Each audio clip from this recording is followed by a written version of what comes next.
오늘 저녁에 우리에게 주시는 하나님의 은혜의 말씀은 창세기 8장 1절에서 22절까지의 말씀입니다. 창세기 8장 1절에서 22절까지의 말씀 다 같이 합독하도록 하겠습니다. 하나님이 노아와 그와 함께 방주에 있는 모든 들짐승과 육축을 권념하사 바람으로 땅 위에 불게 하심에 물이 감하였고 깊음의 샘과 하늘의 창이 막히고 하늘에서 비가 그침에 물이 땅에서 물러가고 점점 물러가서 150일 후에 감하고 7월 곧 그 달 17일에 방주가 아라랏산에 머물렀으며 물이 점점 감하여 10월 곧 그 달 1일에 산들의 봉우리가 보였더라. 40일을 지나서 노아가 그 방주에 지은 창을 열고 까마귀를 내어놓음에 까마귀가 물이 땅에서 마르기까지 날아 왕래하였더라. 그가 또 비둘기를 내어놓아 지면에 물이 감한 여부를 알고자 하매 온 지면에 물이 있으므로 비둘기가 접촉할 곳을 찾지 못하고 방주로 돌아와 그에게로 오는지라. 그가 손을 내밀어 방주 속 자기에게로 받아들이고 또 7일을 기다려 다시 비둘기를 방주에서 내어놓음에 저녁 때 비둘기가 그에게로 돌아왔는데 그 입에 감람 새 잎사귀가 있는지라. 이에 노아가 땅에 물이 감한 줄 알았으며 또 7일을 기다려 비둘기를 내어놓음에 다시는 그에게로 돌아오지 아니하였더라. 601년 정월 곧 그 달 1일에 지면에 물이 거친지라. 노아가 방주 뚜껑을 제치고 본즉 지면에 물이 거쳤더니 2월 27일에 땅이 말랐더라. 하나님이 노아에게 말씀하여 가라사대 너는 내 아내와 내 아들들과 내 자부들로 더불어 방주에서 나오고 너와 함께한 모든 혈육 있는 생물 곧 새와 육축과 땅에 기는 모든 것을 다 이끌어내라. 이것들이 땅에서 생육하고 땅에서 번성하리라 하시매 노아가 그 아들들과 그 아내와 그 자부들과 함께 나왔고 땅 위의 동물 곧 모든 짐승과 모든 기는 것과 모든 새도 그 종류대로 방주에서 나왔더라. 노아가 여호와를 위하여 단을 쌓고 모든 정결한 짐승 중에서와 모든 정결한 새 중에서 취하여 번제로 단에 드렸더니 여호와께서 그 향기를 흠양하시고 그 중심에 이르시되 내가 다시는 사람으로 인하여 땅을 저주하지 아니하리니 이는 사람의 마음에 계획하는 바가 어려서부터 악함이라. 내가 전에 행한 것 같이 모든 생물을 멸하지 아니하리니 땅이 있을 동안에는 심음과 거둠과 추위와 더위와 여름과 겨울과 낮과 밤이 쉬지 아니하리라. 아멘. 하나님의 말씀입니다. 창세기 8장은 절망에서 희망으로 대전환이 일어나는 국면이라고 할 수 있습니다. 창세기 7장 24절을 보시면 물이 150일을 땅에 창일하였더라 이렇게 말하고 있어요. 창일했다란 말은 물이 땅을 뒤덮었다라는 의미인 것입니다. 홍수의 절정을 기록하고 있는 것이 7장 24절이고 매우 음울한 분위기를 풍기는 것이 7장 24절입니다. 그런데 오늘 8장 1절을 보시면 하나님이 노아와 그와 함께 방주에 있는 모든 들짐승과 육축을 권념하사 바람으로 땅 위에 불게 하심에 물이 감하였고 라고 말하면서 물이 감하기 시작했다는 것을 기록하고 있다는 것입니다. 절망에서 희망으로 전환이 이루어지고 있다는 것입니다. 가장 깊은 절망이 가장 큰 희망의 시작일 수 있다는 것을 기억하실 수 있게 간절히 바랍니다. 이와 같은 절망에서 희망으로의 대전환이 어떻게 시작되었는가? 그것은 하나님께서 노아를 권념하셨다는 사실을 통하여 절망에서 희망으로 국면이 전환되기 시작했다는 것입니다. 성도님들의 삶 가운데서도 노아가 직면했던 큰 홍수와 같은 어려움이 때로 닥쳐올 때가 있을 것입니다. 바로 그와 같은 큰 홍수가 물이 계속 차오르다가 물이 감해지기 시작하는 그런 국면의 전환이 하나님께서 나를 권념하신다라는 사실을 기억할 때 그때 비로소 물고의 방향이 바뀌어야 된다는 것을 진심으로 믿으시고 경험하실 수 있게 되기를 주님의 이름으로 축원합니다. 권념하다라는 말이 기억하다라는 뜻이 있습니다. 이 권념하다라고 번역된 히브리 말이 자카르라는 단어예요. 자카르. 근데 이 자카르라는 단어의 주어가 오늘 8장 1절을 보시면 기억하신 분이 누굽니까? 하나님께서 노아와 그 가족들 그리고 그 안에 있는 육축까지 하나님께서 기억하셨어요. 자카르라는 동사의 주어가 하나님이라는 것입니다. 구약 성경 전체에 이 자카르라는 동사의 주어로 하나님이신 경우가 무려 73번이나 바로 하나님께서 기억하시는 하나님이시다라는 것을 구약 성경은 선언하고 있다는 것입니다. 우리 번역을 보시면 8장 1절에 하나님이라고 시작이 되고 있습니다. 그런데 영어 번역을 보시면 NIV, RSV, NLT 번역 모두 But God remembered Noah 이렇게 말하면서 접속사를 거기에 넣어서 번역하고 있어요. But 그러나 하나님께서 노아를 기억하셨다. 아무리 물이 차고 넘쳐도 그러나 하나님께서 기억하신다는 사실을 우리가 잊지 않을 때 우리의 삶 가운데 그 물결이 물러나게 될 것을 믿으실 수 있게 간절히 바랍니다. 하나님께서는 기억하시는 하나님이십니다. 창세기 19장 29절을 보시면 이렇게 말씀합니다. 하나님이 들의 성들을 멸하실 때 곧 롯에 거하는 성을 엎으실 때 아브라함을 생각하사 롯을 그 엎으시는 중에서 내어 보내셨더라 이렇게 말씀하고 있어요. 하나님께서 아브라함을 기억하셔서 그 조카 롯의 생명을 구원하셨다는 것입니다.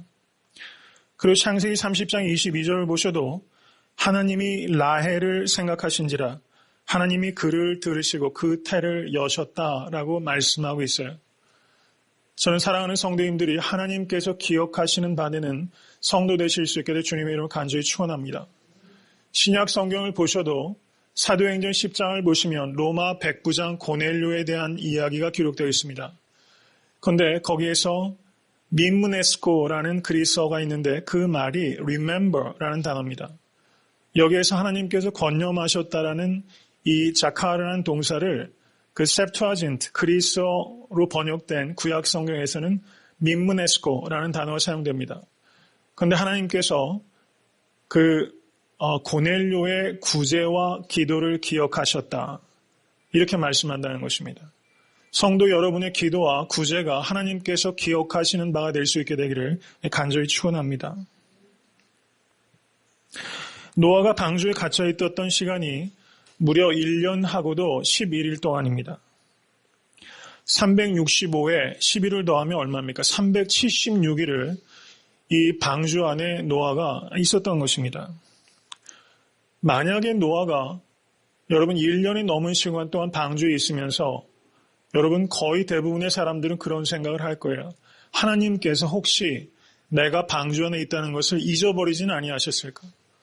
하나님께서 방주에 들어가라고 하시고 나 몰라라 지금 다른 일에 바쁘시진 않을까? 여러분 우리는 그런 생각을 할 수 있습니다. 그런데 만약에 노아가 하나님께서 나를 잊어버리셨을지도 모른다라는 생각을 하기 시작했다면 여러분 방주에서 하루 사는 것이 아마 1000년 같았을 겁니다. 노아가 어떻게 1년하고도 10일이라는 그 엄청난 기간을 방주와 같이 제한적인 공간에서 그 많은 불편함을 무릅쓰고 저가 살 수 있었나? 그것은 하나님께서는 나를 잊지 않고 권념하신다라는 사실을 붙잡았기 때문에 견딜 수 있었다는 것입니다. 이사야서 49장 15절은 이렇게 말씀합니다. 여인이 어찌 그 젖먹는 자식을 잊겠으며 자기 태에서 난 아들을 긍휼히 여기지 않겠느냐? 그들은 혹시 잊을지라도 나는 너를 잊지 아니할 것이라. 이 말씀을 붙잡으실 수 있기를 간절히 축원합니다. 하나님께서 아무것도 하시지 않는 것 같은 순간에도 하나님께서 일하신다는 것을 믿으시길 간절히 바랍니다. 하나님께서 아무 말씀도 안 하시고 침묵하신 것 같은 그 순간에도 하나님께서는 역사하신다는 것을 우리는 이 노아의 방주를 통해서 우리는 기억할 수 있어야 될 것입니다.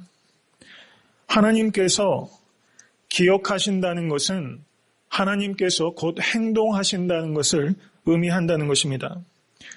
하나님께서 권념하사 8장 2절, 1절 후반절을 보시면 바람으로 땅 위에 불게 하심에 물이 감하였고 라고 말씀하고 있어요. 하나님께서는 권념하시고 그리고 행동하시는 하나님이시라는 겁니다. 바람으로 땅 위에 불게 하셨다라는 이 장면은 창세기 1장 2절에서 하나님께서 창조하실 때 장면을 연상케 하는 것입니다. 창세기 1장 2절은 이렇게 말씀합니다. 땅이 혼돈하고 공허하며 흑암이 깊음 위에 있고 하나님의 신은 수면에서 운행하니라. 하나님의 신을 히브리 말로 루아흐라고 합니다. 하나님의 신이 성령이 수면 위에 운행했던 것입니다. 그리고 지금 8장 1절에 하나님께서 홍수를 통해서 창조 세계를 다 파괴하신 다음에 다시 그 수면 위에 하나님께서 바람을 부셨습니다. 이 바람이라고 번역된 단어 역시 루아흐입니다. 루아흐. 성령을 나타내는 히브리 말 역시 루아흐. 그래서 여기에서도 우리가 피지컬한 어떤 바람을 의미함과 동시에 하나님의 성령이 다시 수면 위에 운행하기 시작하신 것이다. 이렇게 볼 수 있다는 것입니다. 그때부터 물이 감해지기 시작한 것입니다. 새 창조가 지금 일어나고 있다는 것을 성경 기자는 우리에게 명확하게 보여주고 있다는 것입니다. 하나님께서는 물을 불어나게도 하시고 물을 감하게도 하시는 분이시라는 것을 기억하실 수 있기를 간절히 바랍니다. 이것은 하나님께서는 모든 것을 하나님의 지혜와 능력으로 다스리신다는 것을 말씀하는 것입니다. 출애굽 때 하나님께서 돌풍을 일으키셨습니다. 동풍을 일으키셔서 메뚜기를 애굽 땅에 불러오셨고 그리고 서풍을 불게 하셔서 그 메뚜기가 홍해에 모두 쓸려가도록 하시기도 하셨습니다. 모세가 홍해 앞에 마주섰을 때 바다 위로 지팡이를 내밀었을 때 큰 동풍이 일어나서 바닷물이 물러났고 그리고 바닥이 마르게 됐습니다. 그래서 이스라엘 백성들이 마른 땅을 지났습니다. 그리고 이스라엘 백성들이 다시 다 지나가자 다시 하나님께서 바람을 일으키셔서 다시 물이 흉용하게 넘쳤고 그리고 그 가운데를 돌진해 오던 애굽 모든 사람들이 물에 수장되게 된 것입니다. 하나님께서는 바람도 다스리시고 물도 다스리시는 전능의 하나님이시라는 것을 분명하게 믿으실 수 있는 성도님 되실 수 있게 간절히 바랍니다. 성도님들의 삶 가운데서도 넘실거리는 물결이 엄습해 올 때가 있을 것입니다. 오늘 하나님께서 바람으로 땅 위에 불게 하셨을 때 물이 감해졌던 것처럼 바로 이 시간에 하나님의 바람이 성도님들의 심령 가운데 불어서 범람하는 성도님들의 삶의 물결들이 잠잠해지는 역사를 경험하실 수 있게 될 주님의 이름으로 간절히 축원합니다. 이제 홍수가 시작된 지 150일이 되었습니다. 8장 2절을 보시면 깊음의 샘과 하늘의 창이 막히고 하늘에서 비가 그쳤다라고 기록합니다. 그리고 물이 땅에서 물러가고 점점 물러가서 150일 후에 감하기 시작한 겁니다.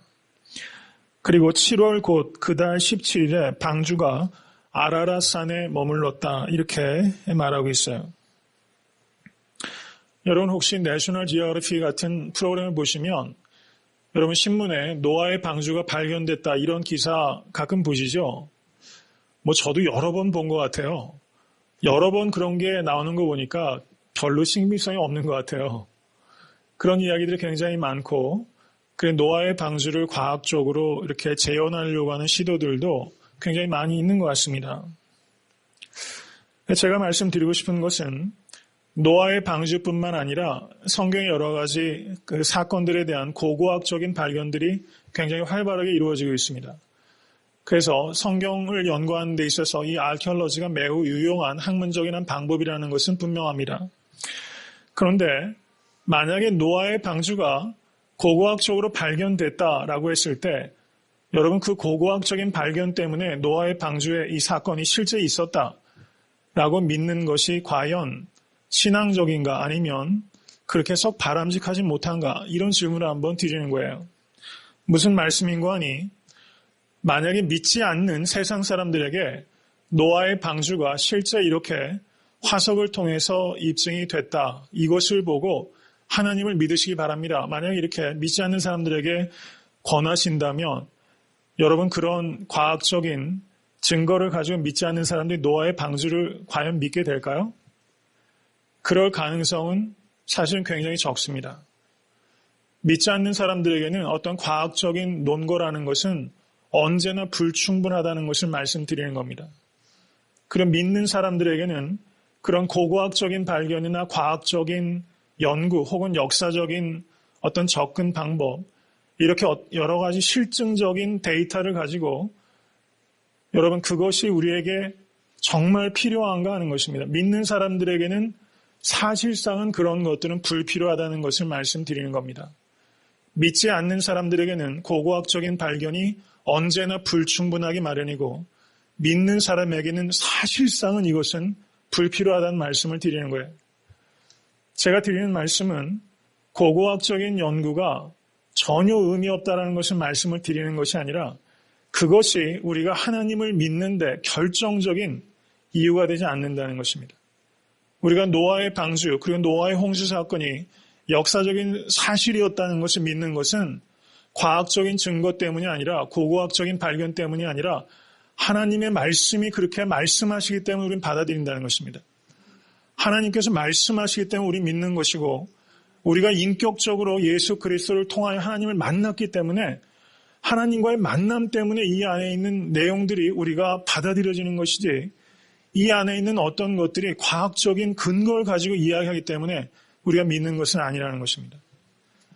여러 성도님들께서 이 성경의 말씀이 하나님께서 가라사대 말씀하셨기 때문에 있는 그대로 받아들여지고 서로 이 안에서 내가 이성적으로 받아들여지지 않는 부분이 있다면 여러분 그것은 믿음으로 받아들이는데 아무런 꺼리낌이 없는 그런 믿음의 성도 되실 수 있게 되기를 주님의 이름으로 간절히 축원합니다. 다시 본문으로 돌아갑니다. 이제 7월 17일에 방주가 아라랏산에 머물렀다라고 기록하고 있습니다. 그리고 물이 점점 감해서 8장 5절 보시기 바랍니다. 10월 1일에 산들의 봉우리가 보였더라 이렇게 말하고 있어요. 노아는 지금 이러한 상황들을 알고 있습니까? 모르고 있습니까? 모르고 있어요. 노아의 방주 안에 있어서 밖에 무슨 일이 일어나고 있는지 노아는 하나도 몰라요. 여러분 이게 바로 믿는 사람들의 삶의 모습이라는 것입니다.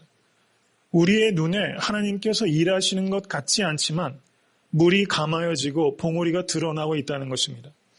우리가 보이지 않는 곳에서 하나님께서는 계속 물이 물러가도록 역사하고 계시다는 것을 믿음의 눈으로 받아들이시는 성도님 되실 수 있게 될 간절히 축원합니다.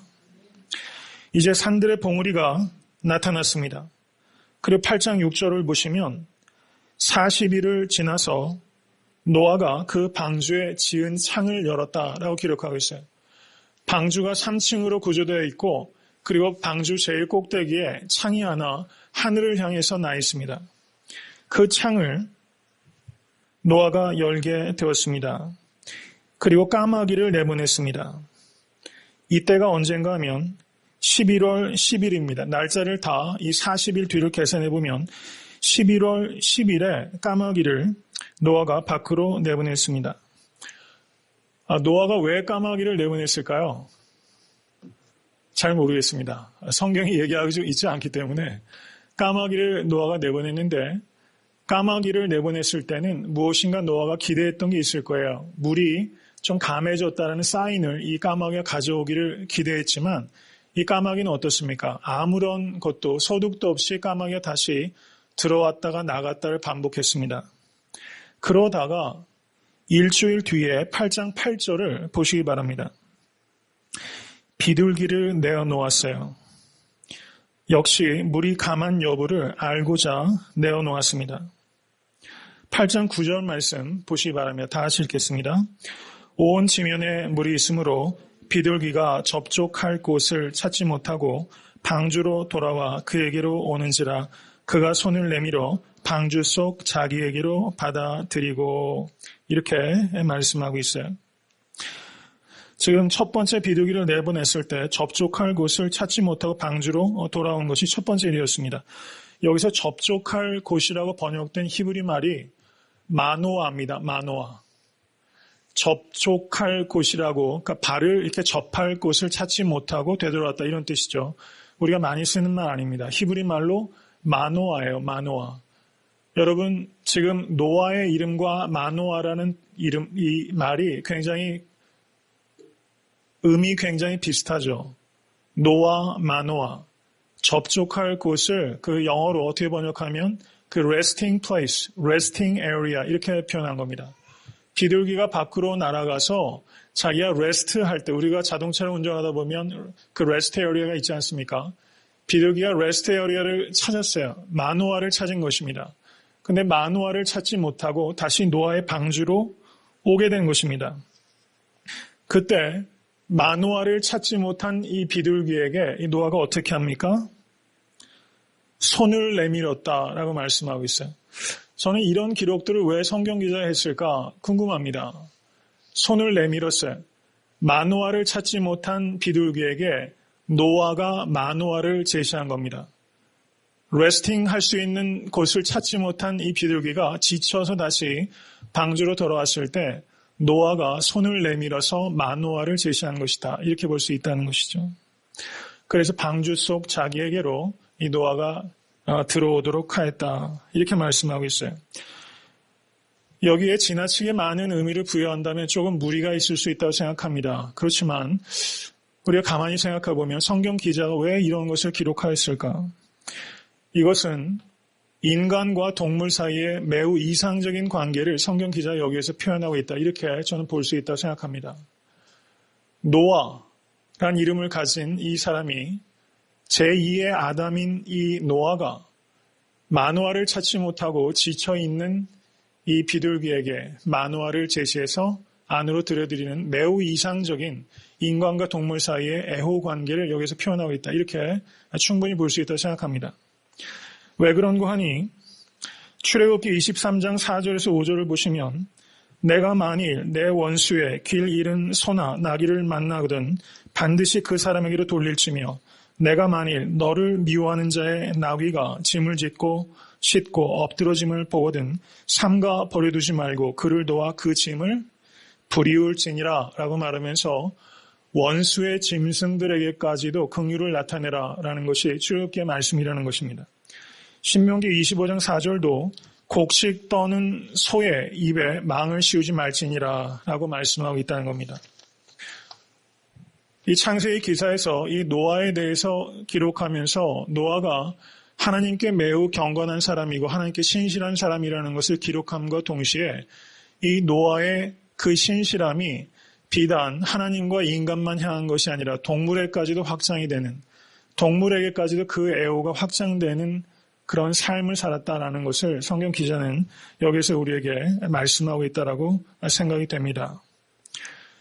마노아를 찾지 못하던 비둘기에게까지 노아가 손을 내미는 그런 배려를 베푼다면, 그리고 잠언 기자도 잠언 12장 10절에 이렇게 말씀합니다.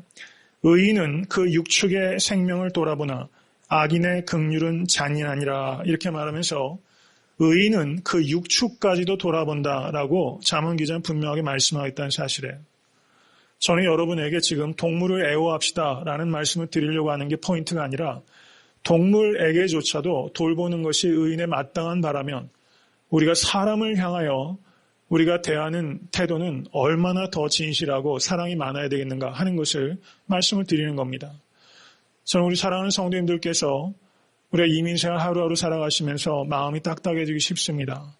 그렇지만 성도가 성도에게, 그리고 여러분 직장이나 학업하는 가운데 있어서 알게 지나는 모든 사람들에게 성도님들께서 손을 내밀어서 마노아를 드릴 수 있는 그런 너그러운 사랑의 사람 되실 수 있게 되기를 주님의 이름으로 간절히 축원합니다.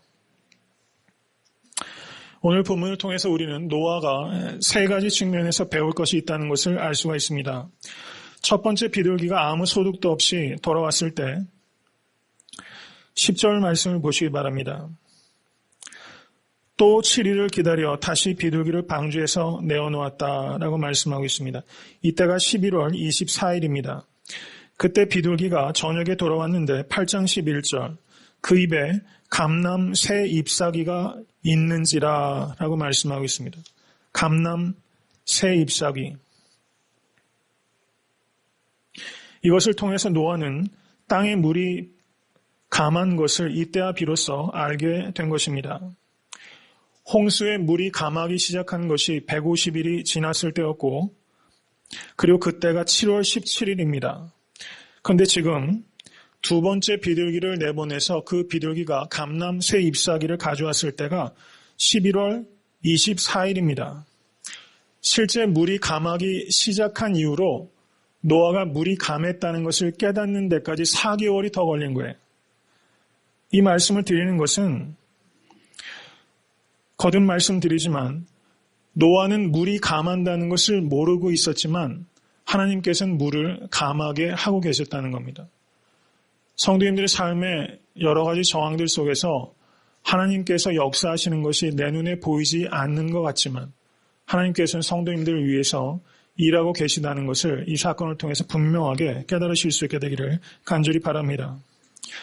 여러분, 유엔을 상징하는 깃발을 보시면 그 기에 감람나무가 그려져 있어요. 이 감람나무는 평화와 번영을 상징하는 겁니다. 그런데 비둘기가 가서 감람 새 잎사귀를 입에 물고 왔다고 표현하고 있어요. 물에 둥둥둥 떠다니는 그렇게 생명으로부터 이미 떠난 그런 떠다니는 이파리를 물고 온 것이 아니라 감람 새 잎사귀를 물고 왔다는 것은 새로운 생명이 싹트기 시작했다는 것을 상징적으로 보여주는 겁니다. 새로운 시대, 새로운 역사가 시작됐다는 것을 이 비둘기를 통해서 이 노아에게 하나님께서 메시지를 던지셨다는 것입니다. 까마귀는 하나님께서 보내셨지만 아무런 기쁜 소식도 가져다 주지 못했지만 이 비둘기는 나가서 감람 새 잎사귀를 입에 물고 와서 노아에게 새로운 시대, 새로운 생명, 새로운 역사가 시작됐다는 굿뉴스를 전해주고 있다는 것입니다. 성도님들의 삶이 이렇게 비둘기가 감람 새 잎사귀를 물고서 노아에게 찾아왔던 것처럼 여러 성도님들께서 그렇게 기쁜 소식의 메신저가 되실 수 있게 되기를 간절히 바랍니다. 그 뒤에 이어지는 얘기는 8장 12절입니다. 또 7일을 기다려 이렇게 말씀하고 있어요. 여러분께서는 한번 생각해 보시기 바랍니다. 만약에 내가 노아라면 어느 시점에 방주를 열고 나갔을까?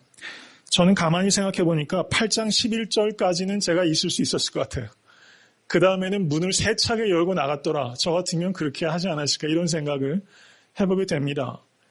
이미 감람 새 잎사귀를 물고 왔으니까 이미 밖에는 물이 감해졌고 수위는 상당히 낮았을 것이다. 그런 조바심이 났을 것 같아요. 그런데 노아는 또 7일을 기다려 비둘기를 내어 놓으매 노아가 소심해서 그렇게 했을 거라고 생각할 수 없습니다. 다시는 그에게로 돌아오지 아니하였더라 이렇게 말하고 있어요. 그리고 8장 13절에 601년 정월 곧 그 달 1일에 이제 해가 바뀌었습니다.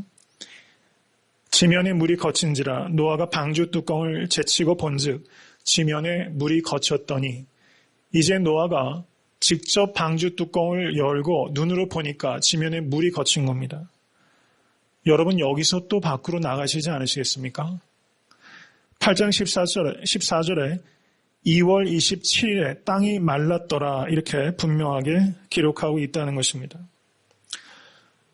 성경은 노아를 순종의 사람이라고 분명하게 기록하고 있습니다. 그런데 노아가 오늘 본문을 살펴보면 노아에게 가장 중요한 미덕 가운데 하나는 노아는 기다림의 사람이었다는 것입니다.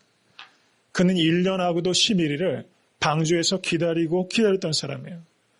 분명하게 감람 새 잎사귀를 물고 온 비둘기 그리고 방주 뚜껑을 열고서 땅이 마른 것을 눈으로 확인했음에도 불구하고 노아는 방주 밖으로 한 걸음도 내밀지 않았다는 것입니다.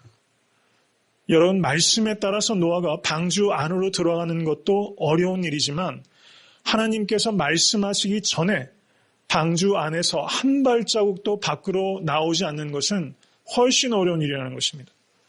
저는 어떻게 이렇게 할 수 있나? 정말 노아가 얼마나 하나님의 말씀을 기다리는 사람인가? 여러분 기다림이 곧 믿음입니다. 기다리실 수 있게 간절히 바랍니다. 우리가 게으름과 기다림을 혼동해서는 안 되는 것입니다. 게으름은 아무것도 하지 않고 아무것도 기대하지 않고 그리고 스스로를 아무것도 아닌 존재로 만들어버리는 것을 게으름이라고 합니다. 근데 노아는 어땠습니까? 까마귀도 보냈고 비둘기도 세 차례나 보냈어요. 자기가 할 수 있는 것을 최선을 다해서 하는 사람이에요. 그렇지만 그것 가지고 움직이는 사람이 아니었다는 것입니다. 자기가 할 수 있는 데까지는 하고 하나님께서 하실 일은 하나님께 맡기는 사람, 바로 그 사람이 노아였다는 것을 배우실 수 있게 간절히 바랍니다. 여러분, 한국의 소설가 중에서 박완서 씨를 아실 거예요. 박완서 씨가 글을 쓰기 시작한 게 40살이 넘어서랍니다. 혹시 아직 마흔이 안 되신 분은 작가가 되겠다고 나서지 마시기 바랍니다. 미국의 저명한 또 화가가 있었는데 그 사람 이름이 안나 로버트슨인데 이 사람은 한술 더 떠요. 박완서 씨가 40의 소설가로 길을 걷기 시작했다면 이 안나 로버트슨이라는 사람은 그림을 그리기 시작한 게 80세였어요. 그런데 이 사람은 평범한 농부의 아내였습니다. 10명의 자녀를 거느린 사람이었어요. 고생을 많이 한 사람입니다. 그런데 왜 그림을 그리기 시작했는가? 관절염 때문에 더 이상 노동을 할 수가 없어서 그림을 그리기 시작했습니다. 노상 본 것이 농장에서 일하는 농부들이요. 그리고 시골 풍경밖에 없습니다.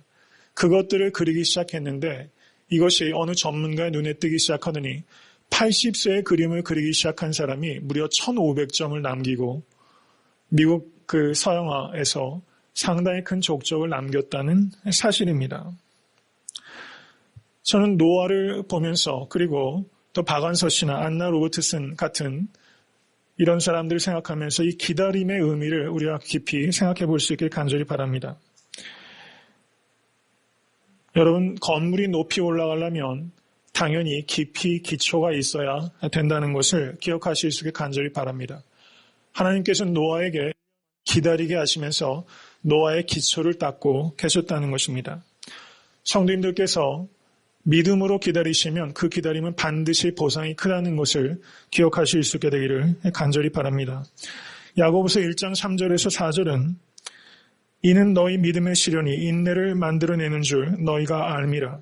인내를 온전히 이루라. 이는 너희로 온전하고 구비하여 조금도 부족함이 없게 하려 함이라. 이 말씀을 성도님들에게 주신 말씀으로 레마의 말씀으로 받아들이실 수 있게 간절히 바랍니다. 인내를 통해서 사람은 성숙해집니다. 그리고 말씀을 붙잡고 인내할 때 하나님께서는 반드시 형통의 길을 열어주시는 것을 믿으실 수 있게 되기를 간절히 바랍니다.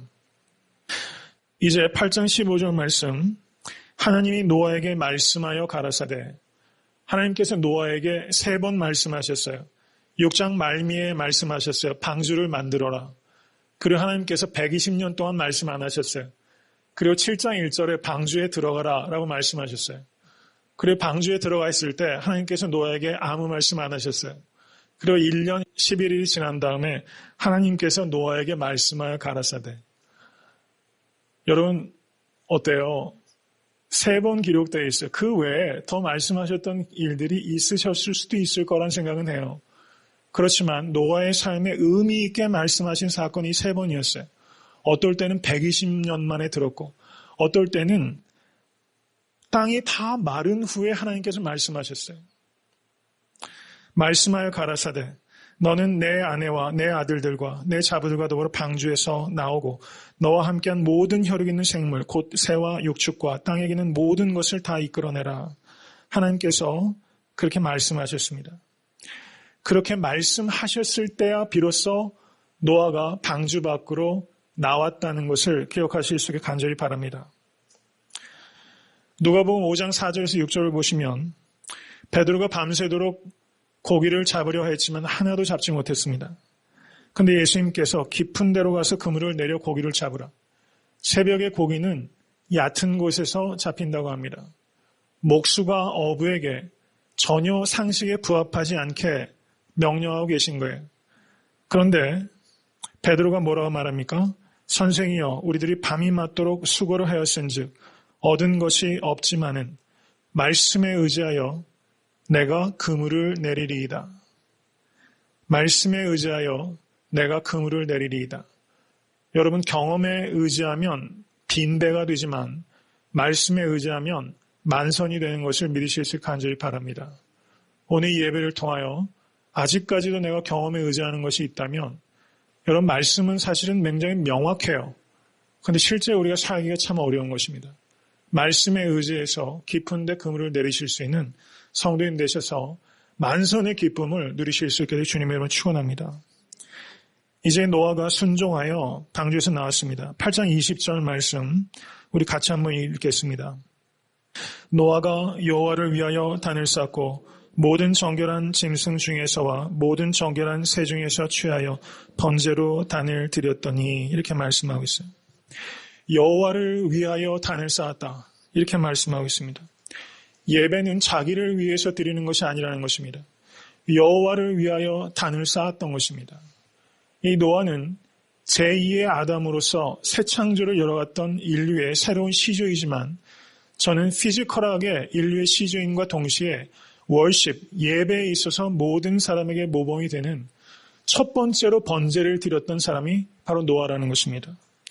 여호와를 위하여 단을 쌓고 번제를 드린 사람, 번제를 드렸다는 것은 그 제물을 그 단 위에서 완전히 태운다는 것을 의미하는 것입니다. 전적인 헌신의 예배를 처음으로 드렸던 사람이 바로 노아라는 것입니다. 여러분 한번 생각해 보시기 바랍니다. 1년하고도 11일 만에 방주에서 나와서 처음으로 땅에 발을 디뎠어요. 뭘 제일 먼저 해야 될 것 같습니까? 오늘 저녁에 어디에서 자야 되나, 뭘 먹어야 되나, 마실 물부터 찾고 여러분 해야 될 일이 한두 가지 아니었을 거예요. 급한 일들이 많이 있었다는 얘기입니다. 근데 노아는 긴급한 일들을 쫓아다니지 아니하고 가장 중요한 일을 먼저 한 사람이라는 것을 기억하실 수 간절히 바랍니다. 폐허더미 위에 노아는 자기를 위해서 집을 지은 사람이 아니라 여호와를 위하여 단을 쌓고 예배 드리기로 선택한 사람이라는 것입니다. 현대인들은 너무나 분주하게 살아갑니다. 해야 될 일들이 언제나 많다고 이야기합니다. 바쁘다 바빠를 늘 이야기하면서 살아갑니다. 여러분 제일 먼저 해야 될 일은 예배 드리는 것입니다. 노아를 통해서 여러 성도인들의 삶에 이 예배가 회복될 수 있게 되기를 주님의 이름을 간절히 축원합니다. 독일의 신학자 헬무트 틸리케라는 사람이 이런 말을 했어요. 예배를 모르는 사람은 가짜 현실주의자다. 이렇게 말했어요. 예배를 모르는 사람은 가짜 현실주의자다. 이 말이 무슨 말인 거 아니? 여러분 예배 드리면 밥이 나옵니까? 돈이 나옵니까? 혹시 그런 이야기 들으신 적 있으세요? 예배 드리는 것이 우리가 살아가는데 현실적으로 무슨 도움이 되느냐? 이렇게 믿지 않는 사람이 얘기할 수도 있고 또 여러분 새벽 예배, 수요 예배, 주일 예배 이렇게 드리면 아마 주변 가족한테도 좀 그런 이야기 들으실 수도 있을지도 몰라요. 그런데 예배를 모르는 자들은 가짜 현실주의자다. 예배를 드리는 것이 가장 현실주의자적인 것을 기억하실 수 있게 간절히 바랍니다. 예배에 성공할 때 인생에 성공할 수 있습니다. 예배에 성공할 때 복을 받으실 수 있다는 것을 믿으실 수 있게 간절히 축원합니다. 노아는 긴급한 일을 쫓아다니지 아니하고 가장 중요한 일을 예배를 드리는 것을 선택한 것입니다. 노아는 진정한 의미에서 현실주의자였기 때문입니다. 성도인들의 삶에서 예배가 최우선적인 자리를 차지할 수 있게 되기를 간절히 바랍니다. 예배가 회복될 때 성도인들의 삶이 견고하게 서게 될 것입니다. 말씀을 맺습니다. 노아는 위대한 영성의 사람입니다. 노아는 크게 네 가지로 말할 수 있습니다. 노아는 순종의 사람이었습니다. 인내의 사람이었습니다. 예배의 사람이었습니다. 그리고 말씀의 사람이었습니다. 노아를 본받아서 성도님들의 삶 가운데서도 그런 깊은 영성을 경험하시고 그리고 하나님의 마음에 합한 쓰임받는 귀한 일꾼 되실 수 있게 되기를 주님의 이름으로 간절히 축원합니다.